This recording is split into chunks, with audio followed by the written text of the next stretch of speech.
এবারে স্ট্রোকের প্রতিপাদ্য বিষয় হচ্ছে কাউন্ট এভরি মিনিটস, অর্থাৎ একজন স্ট্রোকের রোগীর চিকিৎসার ক্ষেত্রে প্রতিটা সেকেন্ড, প্রতিটা মিনিট অনেক গুরুত্বপূর্ণ। একজন রোগীর স্ট্রোকের লক্ষণ প্রকাশ পেলে তাকে আধুনিক ও সমন্বিত স্ট্রোকের চিকিৎসার সুযোগ আছে এমন হাসপাতালে দ্রুত নিয়ে যেতে হবে।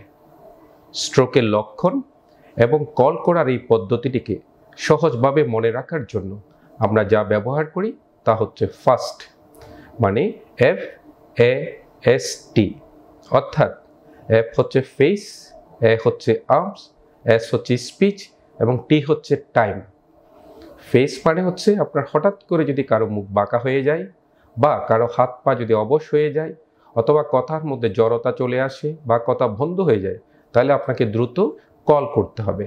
কোথায় কল করবেন সেই নাম্বারটাকে আমরা বলি 10663।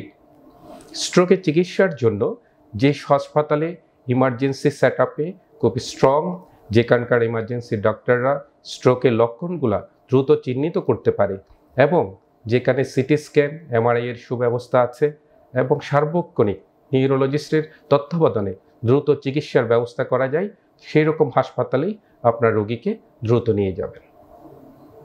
স্ট্রোক সাধারণত দুই ধরনের, একটাতে রক্তনালী ছিঁড়ে যায় যেটাকে আমরা বলি হেমোরেজিক স্ট্রোক, আরেকটা হচ্ছে রক্তনালী ব্লক হয়ে যায়, সেটা হচ্ছে ইসকেমিক স্ট্রোক। এই দুই স্ট্রোকের মধ্যে শতকরা 100 জনের মধ্যে 85 জনে হচ্ছে ইসকেমিক স্ট্রোকের পেশেন্ট, মানে রক্তনালী বন্ধ হয়ে যাওয়া বা জমাট হয়ে যাওয়া এইটার রোগীই বেশি। তো এই যে জমাট বেঁধে যাওয়া বা ব্লক হয়ে যাওয়া, এইটার জন্য আধুনিক যে চিকিৎসা পদ্ধতি তাকে বলা হয় থ্রম্বোলাইসিস, মানে রক্তনালীর জমাটটাকে খুলে দিয়ে আবার রক্ত চলাচল স্বাভাবিক করে দেয়। ফলে একজন রোগীর স্ট্রোক পরবর্তী যে কমপ্লিকেশন, সেটা মৃত্যু থেকে তার প্যারালাইসিস বা কথা জড়িয়ে যাওয়া, হাত পা অবশ হয়ে যাওয়া, সব কিছু থেকে দ্রুত রিমুভ করে দেয়। অনেকে জানতে চান যে স্ট্রোক থেকে আমরা কিভাবে পরিত্রাণ পাব। স্ট্রোকের রিস্ক ফ্যাক্টর সম্পর্কে আপনার ধারণা থাকলে তাহলে আপনি এটা বুঝতে সহজ হবে। স্ট্রোকের ঝুঁকিতে সাধারণত কারা থাকেন? ঝুঁকিকে সাধারণত দুই ভাগে ভাগ করা হয়। কিছু ঝুঁকি থাকে নন মডিফায়েবল, মানে এগুলো পরিবর্তন করা যায় না, যেমন বয়সের সাথে সাথে স্ট্রোকের ঝুঁকি বেড়ে যায়।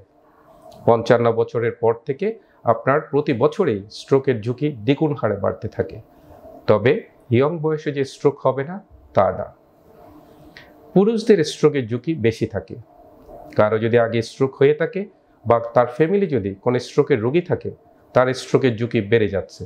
এগুলো পরিবর্তনযোগ্য নয়, কিন্তু কিছু উল্লেখযোগ্য পরিবর্তনযোগ্য রিস্ক ফ্যাক্টর আছে, এগুলাতেই আমাদেরকে মনোযোগ দিতে হবে বেশি। এর মধ্যে প্রধান যে রিস্ক ফ্যাক্টর সেটি হচ্ছে হাইপারটেনশন। নিয়মিত রক্তচাপ পরীক্ষা করা এটা একটি গুরুত্বপূর্ণ ব্যাপার। রক্তচাপ পরীক্ষা করে যদি বেশি আসে সে অনুযায়ী চিকিৎসা নিতে হবে। প্রেশার বেশি হলেই যে কোনো একটা প্রেশারের ওষুধ খেয়ে ফেলবো, এই ধারণা থেকে বের হয়ে আসতে হবে। কারণ প্রেশারের ওষুধের সাথে আপনার পারিপার্শ্বিক অন্যান্য কি কমোডিটি আছে, যেমন ডায়াবেটিস, কিডনি ডিজিজ বা শ্বাসকষ্ট বা আপনার পেরিফেরাল ভাস্কুলার ডিজিজ, এগুলোর উপর নির্ভর করে আপনার প্রেশারের ওষুধটা নির্ভর করবে। তাই আপনার প্রেশার বেশি হলে আপনি চিকিৎসকের শরণাপন্ন হবেন এবং নিয়মিত ওষুধ খাবেন। স্ট্রোকের আরেকটা রিস্ক ফ্যাক্টর হচ্ছে অনিয়মিত প্রেশারের ওষুধ খাওয়া।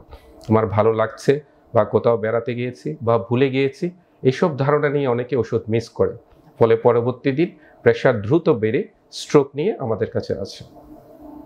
পরবর্তী রিস্ক ফ্যাক্টর হচ্ছে ডায়াবেটিসটা নিয়মিত ব্লাড সুগার চেক করতে হবে, সে অনুযায়ী ওষুধ ব্যবহার করতে হবে এবং ডায়াবেটিসের ওষুধের বাইরেও নিয়মিত হাঁটা চলা এবং ডায়াবেটিসের যে খাবার যতটুকু পরিমাণ এবং যেসব খাবার গ্রহণ করতে পারার কথা সেগুলা নিয়মিত গ্রহণ করতে হবে। তারপরে আসে হাইপার কোলেস্টেরল, চর্বিযুক্ত তৈলাক্ত খাবার, জাঙ্ক ফুডের খাবার এড়িয়ে চলতে হবে। এরপর এক্সারসাইজ, দৈনিক 30 মিনিট যে এক্সারসাইজের কথা বলা হয় মিনিমাম সপ্তাহে 5 দিন, সেটা একটার ব্যবস্থা করতে হবে। বর্তমান সময়ে আমরা সবাই কায়িক শ্রমটা অনেকটাই ভুলে গিয়েছি, সেডেন্টারি লাইফস্টাইলে অভ্যস্ত হয়ে গেছি। তো আমাদের সবাইকে আবার সেই দৈনন্দিন যে হাঁটা চলার অভ্যাসটা সেটা গড়ে তুলতে হবে। নিয়মিত ঘুম স্ট্রোকের একটা গুরুত্বপূর্ণ ভূমিকা পালন করে। 6 থেকে 8 ঘন্টা পরিমিত এবং নিয়মিত ঘুম আপনাকে স্ট্রোকের ঝুঁকি থেকে অনেকটাই মুক্ত রাখবে। এছাড়াও স্ট্রেস, বর্তমান সময়ে সবাই মানসিক চাপ, শারীরিক, পারিবারিক, অফিসে বিভিন্ন কাজের মধ্যে মানসিক চাপের মধ্যে আছে। পুরোপুরি মানসিক চাপ মুক্ত না থাকতে পারলেও কিভাবে তা এড়িয়ে চলে সুন্দর স্বাভাবিক জীবনযাপন করা যাবে সে ব্যাপারে সতর্ক থাকতে হবে। তাহলে আজকের মূল প্রতিপাদ্য বিষয় অনুযায়ী আমরা স্ট্রোকের ঝুঁকিগুলো থেকে মুক্ত থাকব। যদি এর মধ্যে স্ট্রোকের লক্ষণ প্রকাশ পায়, খুব দ্রুতই আমরা চিকিৎসার শরণাপন্ন হব এবং 10663 এই নম্বরে ফোন করে আমরা দ্রুত চিকিৎসা নেব। এইভাবেই আমরা সুস্থ, সুন্দর, স্বাভাবিক জীবনযাপনে অভ্যস্ত হব। সবাই ভালো থাকবেন।